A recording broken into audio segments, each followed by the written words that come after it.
there, viewers. Thank you for tuning into Supermariodiagnostics once again. Today we are working on a 2011 Mercedes Benz E350 diesel, and the customer's complaint is that it does not start or run when we put our key in the ignition on the 0 position.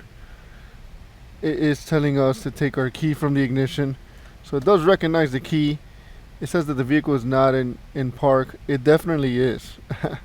But let's go ahead and stick in the key, see what happens. It tells us to take off our key. So what does that tell us based on our previous video? Is that our key is good and our EIS is good. It recognizes a good key here. Now turning the key on to the first position brings us some activity. We've got all kinds of stuff going on, all kinds of lights. Let's go ahead into the position 2. All of our lights turn on and all kinds of stuff is going on here. Let's go ahead and try to crank it, see what it does. Nothing. It does nothing, fellas. So first things first, did our pre-scan. I am not worried about the key or the EIS, but we did miss something. At least I didn't hear it. Taking out our key and putting it back in, we're supposed to be hearing something, and that is the ESL, the electronic steering lock. Maybe it has an emulator because terminal 15 turns on. So I think that that's an emulator and not a issue with electronic steering lock. So I did my pre-scan. Let's go ahead and take a look at what we have here. I'm gonna go ahead and take a look at this report. We see a bunch of lint stuff. We see the rear SAM, gateway, central gateway, weight sensing stuff, air conditioning, right? That's kind of a short list for a Mercedes. That's a pretty short list. I don't know if you guys noticed that, but whatever. Let's keep reading. Range sensor faulty. Control module for upper control panel faulty. The rear SAM has output for a license plate lamp. That's not going to cause a problem. Central gateway says the chassis CAN communication is faulty. Bus is off. It's a current and stored. And we also have chassis CAN network management is unstable. And a stored code for a bus keep awake unit was identified. So there's a module that doesn't get quiet, doesn't let the network fall asleep. Weight sensing system, communication with the supplemental restraint system is faulty. Overhead control panel, we have a light issue. An embracer tele-aid has a bunch of stored codes, one for a wheel speed signals not being received. It sounds like this may have stalled on somebody, and this, maybe it was rolling. The vehicle speed sensor was showing output shaft speed, but the wheel speed sensors were not rolling. So I think this thing might have stalled. Anyway, we've got air conditioning, communication with the SRS is faulty, bus off. The entire bus, it's claiming that the entire bus is off. We have a mirror stuff. We have communication with the gateway between the audio and whatnot. And yeah, those are all our codes. Did you guys notice something missing, something big? I didn't see an engine control module, a CDI. Well, diesel is CDI. I didn't see a diesel control module in there. I didn't see an ABS module. I didn't see an EGS, a transmission module. The shifting system, the shifting mechanism. I forgot the acronym for it. Whoops. I didn't see an airbag module. What else did we not see? All the drivetrain stuff, fellas. That's because that code did show it to us that the chassis CAN communication is faulty. I'm used to it being called drivetrain CAN, but it doesn't really matter. Chassis CAN. Let's do some digging, find out what's going on with these things. These things are notorious for having water intrusion into the carpets, and they have like the combs. You know how like class 2 networks have like the comb. Well, these have a similar connector, the communication connector, and they are known for getting corroded and wreaking havoc on the buses. The fact that the entire bus is down could mean that one module is bringing the entire bus down, or that the bus is down as a result of corrosion in the network, in the communication combs and the connectors, or a gateway issue. So that's why we have to start doing some digging. Can't just walk into a shop and expect somebody to just, hey, can you take a quick look at it? I'm waiting. It's not that simple. We're gonna have to dig into this and find out which one of those issues is our culprit. So let's dig in. So we've got our surface information pulled up by VIN number, and we are going to look at the information bus to see where that comb is. I believe it's on the passenger side. I could be wrong. There's connectors on both sides, but let's find out. And one thing to keep in mind is, well, how many? Oh, this is sedan. This is not a coupe. So let's get into sedan. 5-page diagram. One thing to keep in mind is, well, how many modules are on there? How much time is this going to take? Because any one of those modules could cause that problem. So I see a drivetrain can here. I'm going to use the find feature and see if there's anything that says chassis, because according to our codes it said chassis. So let's play it safe and go to chassis.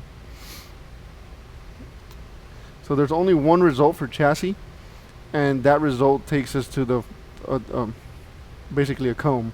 It's one of those communication connectors where it splits off. So that's not going to be of any help to us. So what we have to do is look at what modules are we missing and where do we find them.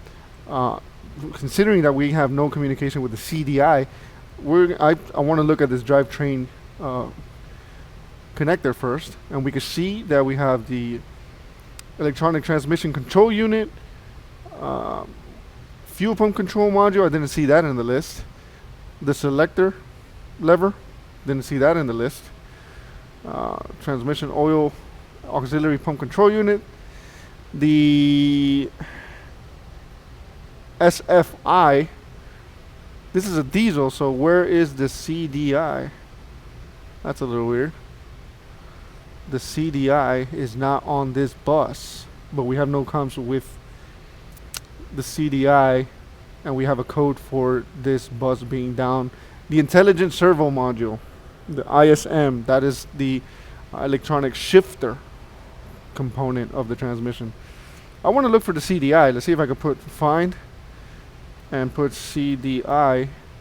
We have two results. Let's see where on this diagram we can find them, because it's kind of weird that we have that bus down, but we also don't have communication with the CDI. That's a little weird. CDI control module, we have it on the CAN E. So there's another point of entry for the CDI, and we still have no comms with it. That kind of tells you something. And then over here we have another result, and on CAN I we have yet another point of entry to the CDI control unit, and we still have no comms with it. So we have no comms with the whole drivetrain bus or high-speed CAN bus, whatever you want to call it.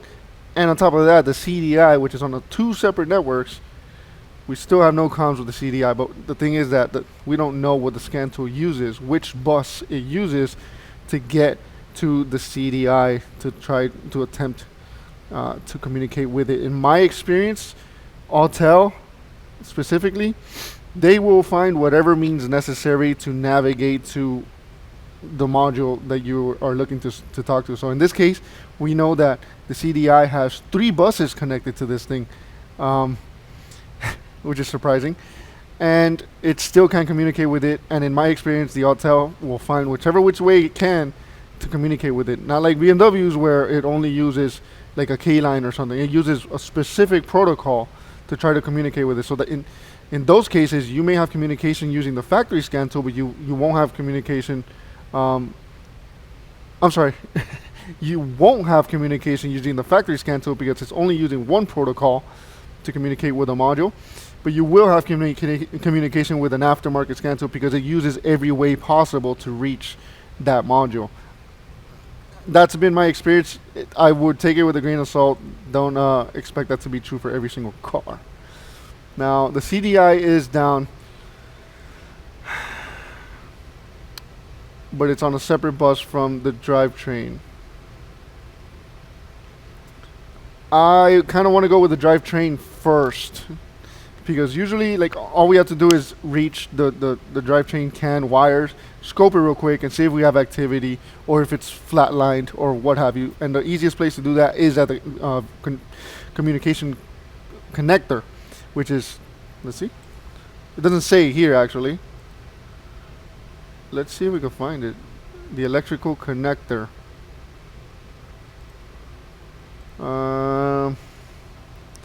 That's too vague of a word. Can't just put connector. Diagnostic connector. That's not going to be that easy to find. Drivetrain. CAN. Oh, nice. Drivetrain CAN voltage distributor electrical connector. That's a mouthful. And it shows us a picture of a nice little Mercedes there. And it shows that it is right here. I think that's easy enough to access. Let's go ahead and take a real quick look, scope it, and see if we have activity or not. So we have accessed our little area here. This is the connector.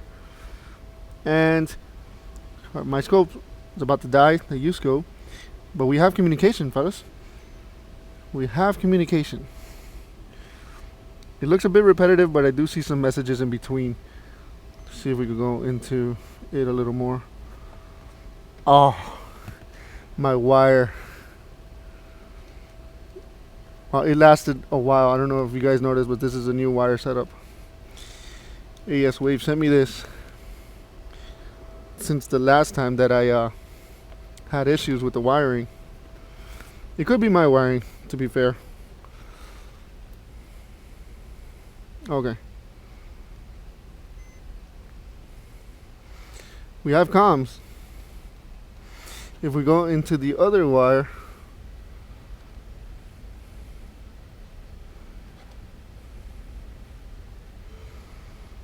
we have comms there too. I should probably be using a 2-channel to do this, but I can't communicate with my scan tool to the drivetrain bus, but I have good comms. So it's the end of the day, so please excuse the heavy sweat. Do we have a gateway issue? What's the gateway? If you guys notice I noticed it. I noticed something here. Yeah. If you guys notice that diagram, it's isolated. It's not connected to anything else. So one of these must be the gateway. That is super weird. I'm not gonna lie. That is super weird. The CDI is not on here. It has several buses on it, almost as if it was a gateway, but the CDI, I don't see it here. I wonder if something's going on with the CDI. Anyway, I also pulled up the Zentry wiring diagrams, and that is our drivetrain bus. Let's see what we have here. We have a CDI unit. Are you seeing this? CAN C, blue and white, with a blue wire. It gives us immediate component location. We have CDI control unit here.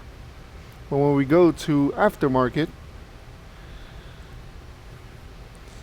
the CDI unit is nowhere to be found here.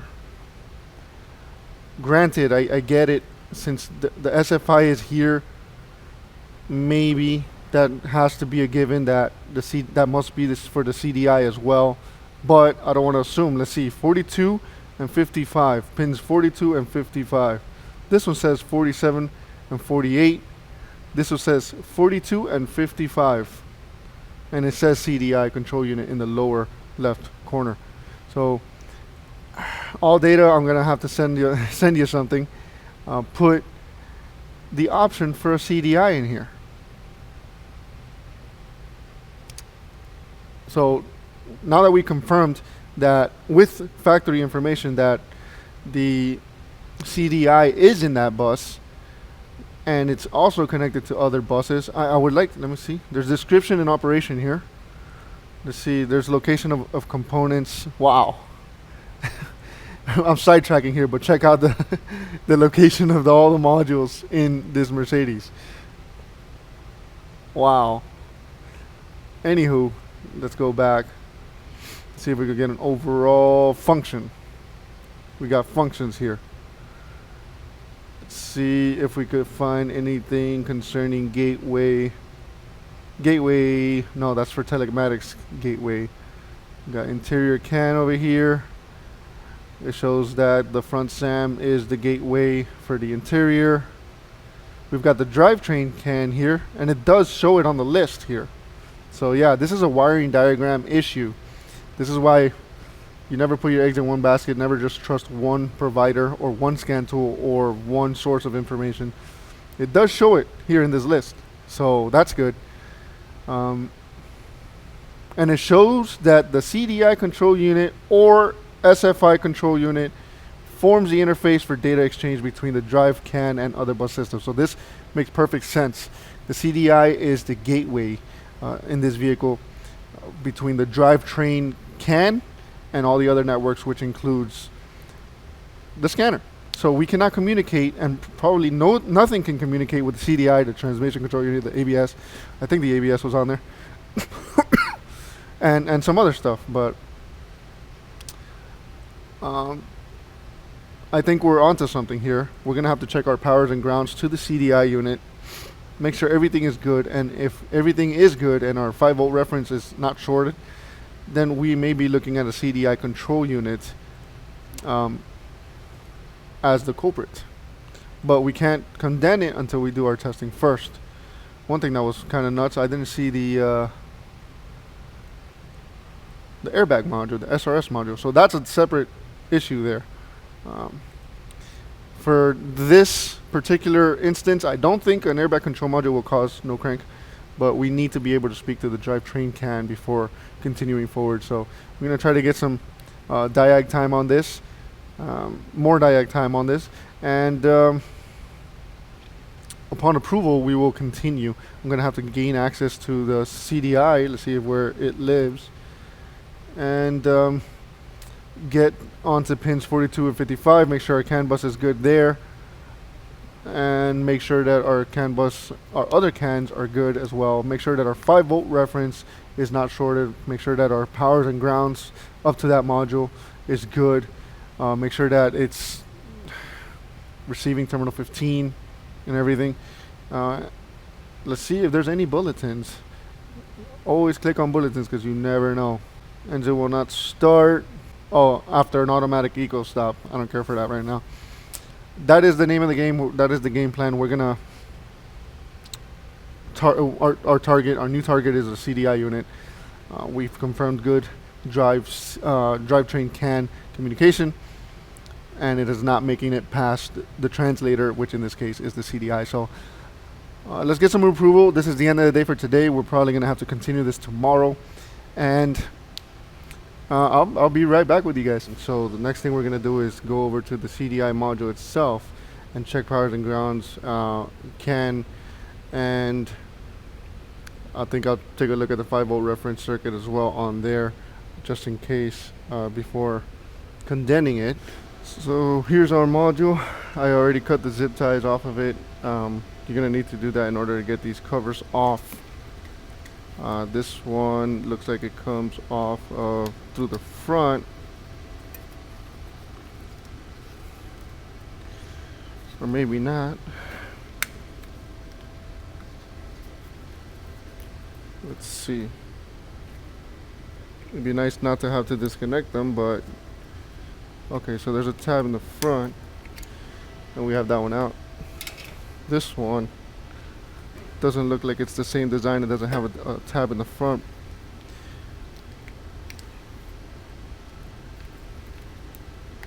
Okay, so when you see these tabs flaring out like that, you pull on them. That's how you get them out.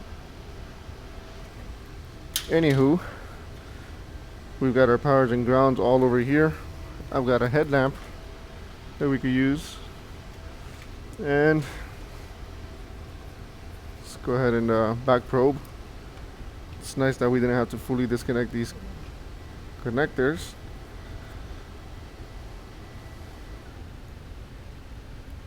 You only want to go just enough to make contact with the pin. Okay, that one is good. We're going to stay on the same ground and check all of them. That one is good. That one is good. I'm going to change my grounds now to make sure that all my grounds are good. That one is good. They're all just equally as bright. That one is good. And that one is good as well. So we're gonna ground our ground again and go for our terminal 15. Our terminal 15 is pin number 15. It's a pink and red wire. I took pictures on my phone so that I could look at it. Pink and red, it's right here. Let's make sure our terminal 15 is good. Our terminal 15 to the computer is good. And our 30Z is right next to it. It should be good because I checked the fuse to it.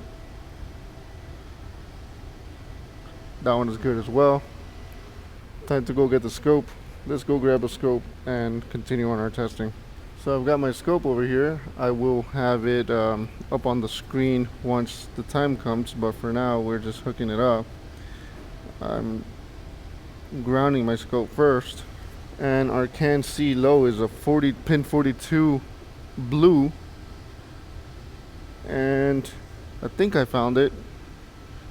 It's a huge guesstimate, but looks like we did. Let's go ahead and take a closer look at these messages here.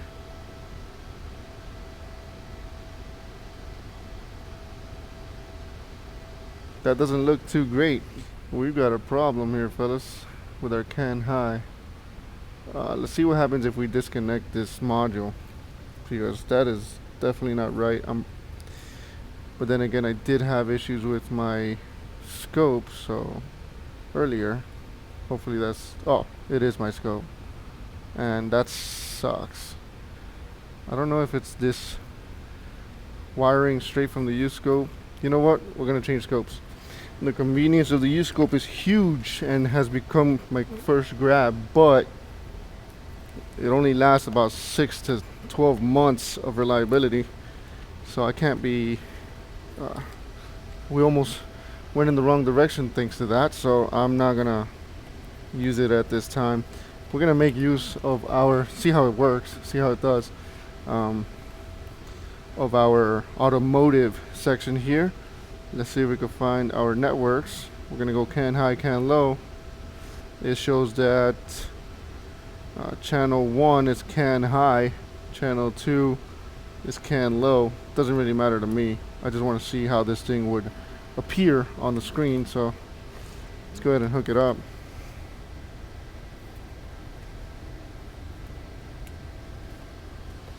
And look at all that persist. So to remove that persist, that's one of the reasons I don't like the automatic stuff, and another reason why I wanted to make customize those automotive features. Where is my persist? It is capture, oh, display, persist, none. And let's, I mean, this thing is fast. It could take up anything. We stop that right there, zoom in, and we've got messages. So our CAN high is good. let's go ahead and take a look at our can low. You know what, just in case anybody's wondering what it would look like completely zoomed out. And my trigger's not happy with that, so I'll do that later. We're gonna go to our can low. Got good can low.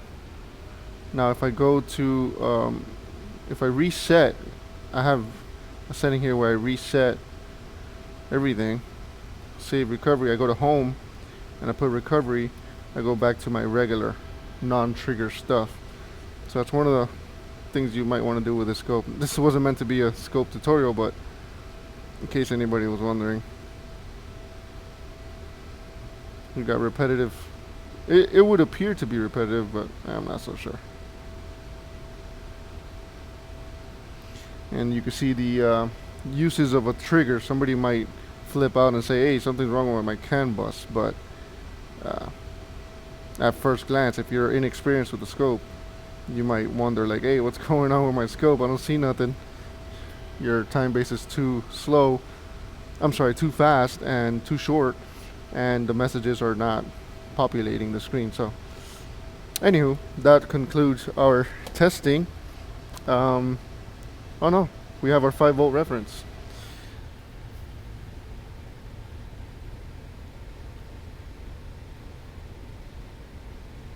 Our 5-volt reference, according to the, when people say you shouldn't use phones at work, it is a pin 46 red and gray wire. Pin 46 red and gray. Let's go take a look. I'm not sure if it's on the same connector or not. I'm assuming it's not because it's on the other side of the page. And that is a very dense connection right there. Wow. 24, 48. Oh, I think I found it. So next to it should be a gray and black.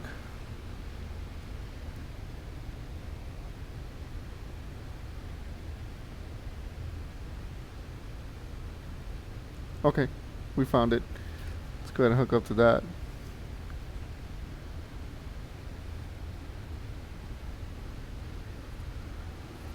And this is what we have. You can ignore channel 2. We're gonna, oh, we're way too short there. And of course we are gonna need our cursors to find out where it is. Y1, we're gonna pull it down, and our 5-volt reference is looking good, 5.12-ish. So we don't have a shorted sensor causing our module to become AWOL. I think we can confidently condemn this computer.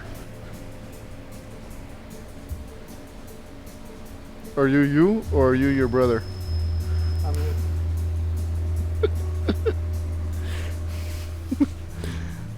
Alright, so we got the approval for the new computer. Here's our old one. And here's our new one.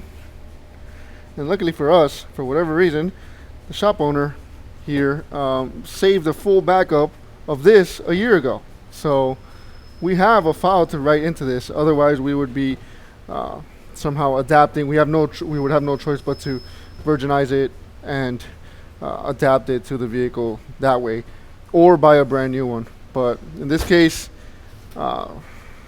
this is what the customer went for. They understand the risks. That's needless to say at this point.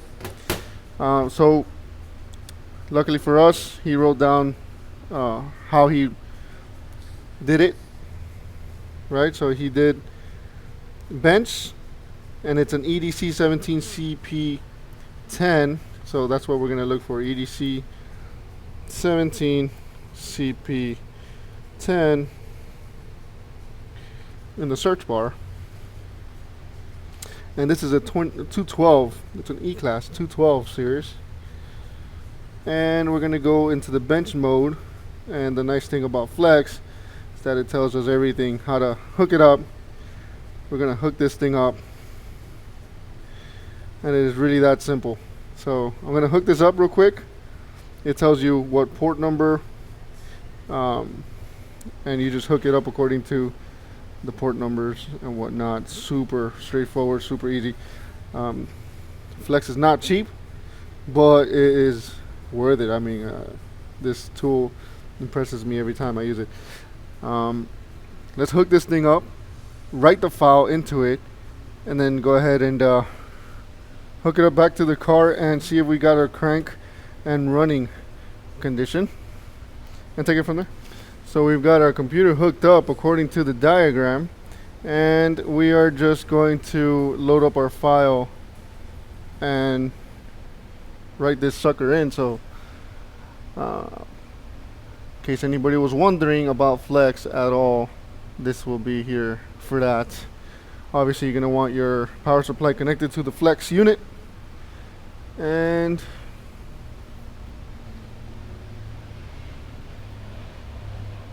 I will speed this up, show you guys the whole thing. Once it connects, we'll just write full backup here, and it just overwrites whatever is in there, and it is a complete copy and paste of the original computer file or ECM file. So it's successfully connected, and we'll do a write full backup.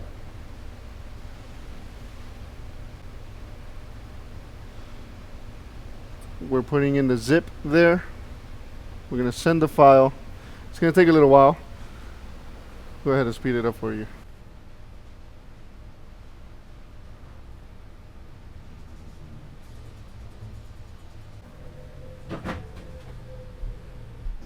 Alright, so it is finally done. Let's go ahead and disconnect all this stuff and put this computer back into the car. Let's go ahead and get these wires off and hook it up to our vehicle. Oh, let me get the camera. Our vehicle is right here, and I'm just going to temporarily hook this up.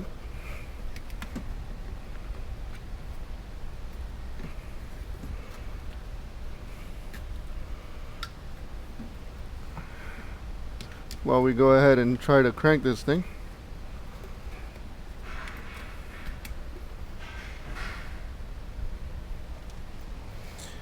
Grab the camera.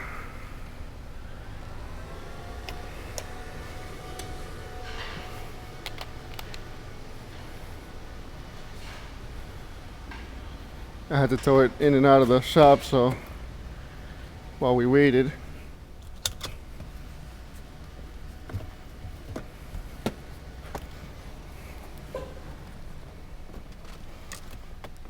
See what happens here.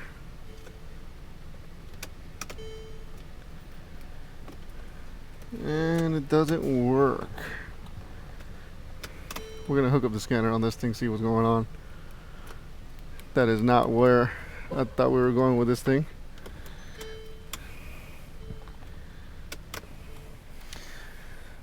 So you can imagine how I felt after putting on that computer and having the same symptoms, but I ended up hooking up the scanner and clearing the codes.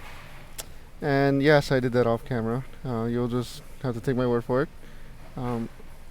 Cleared the codes, and it's a huge change already. When we put in the key, we still don't hear an electronic steering lock. It must have an emulator. I didn't, go and check. Doesn't really matter to me. Turn it to key position 1, turn to key position 2, and starts right up. So yeah, there's definitely some kind of like safety strategy where if it perceives a CAN bus short, or if it throws a code for CAN bus off or short or whatever, for protection, it will shut down that circuit, or just as a strategy. And you have to clear the codes in order to get it to establish communication once again. So woo! Yes, of course, I've tried clearing the codes before. I always, not always, but a lot of times when I get my pre-scan and I save it, and either print it or save it or send it to the inspection in my DVI process, I tend to clear codes, because you'd be surprised how many times this stuff is starting to happen. Where if there's a short circuit, it's going to shut down the circuit until you clear the codes. And time again, I'm starting to see also that it will cause other modules to shut off or to deactivate until the culprit is found and fixed, and then you have to clear the codes once again before all the modules start working in harmony once again. Notice that our airbag light also turns off, so we do have communication once again with the airbag. So that takes care of 2 buses, because that was on a different bus. That was on the chassis bus, not the drivetrain bus. Another thing worth mentioning, there was another thing worth mentioning.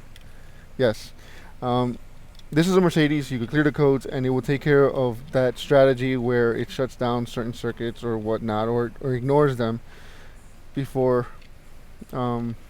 It's just as a strategy to protect it, you have to clear the codes. But with Jaguars, I found that if the CAN bus is shorted, it will shut it down, and clearing the codes won't do anything. You have to do a hard reset, as we call it, or a capacitive discharge for at least 30 minutes before the thing will come back to life. So put that in your book. Thank you all for taking the time to watch. You just about caught me in a mental breakdown. I mean, I don't think people understand how seriously we take this stuff. Like, there's no worse feeling than to be wrong about something that you thought you were absolutely dead on or about. Like, you start doubting things. You start saying, what did I miss? What test did I miss? Was service info wrong?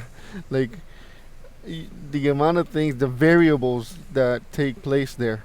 That's why it's key to have a process, stick to it, and that way you can remember, oh, I did it, all of this stuff. It doesn't change. Certain variables won't change. When you start chucking parts at cars, there's variables all over the place, because you don't know if it's the part, if it's this, if it's that, if it's, because no testing was done. So that's why we test, we don't guess. And that's why it, not that it hurts, yeah, it kind of does hurt. That's why it hurts so bad to have done all that testing and done the procedures and the process and the whole thing, and then to be wrong. It's kind of like, okay, wow, that sucks, And you guys have seen it before. I've showed you guys me being wrong before. But anywho, I am rambling. I am sorry. I kind of I don't know, feel like you guys listen, so I tend to talk more when that happens. So, but I don't want to keep you guys too long. Hope this was useful to you guys. I hope you find all the information here useful. I know I did. And every day, learn something new. Keep learning. Love to learn, and you will be successful in this industry. Because as much as it's undervalued, it shouldn't take away the pride that you have when you're doing this job.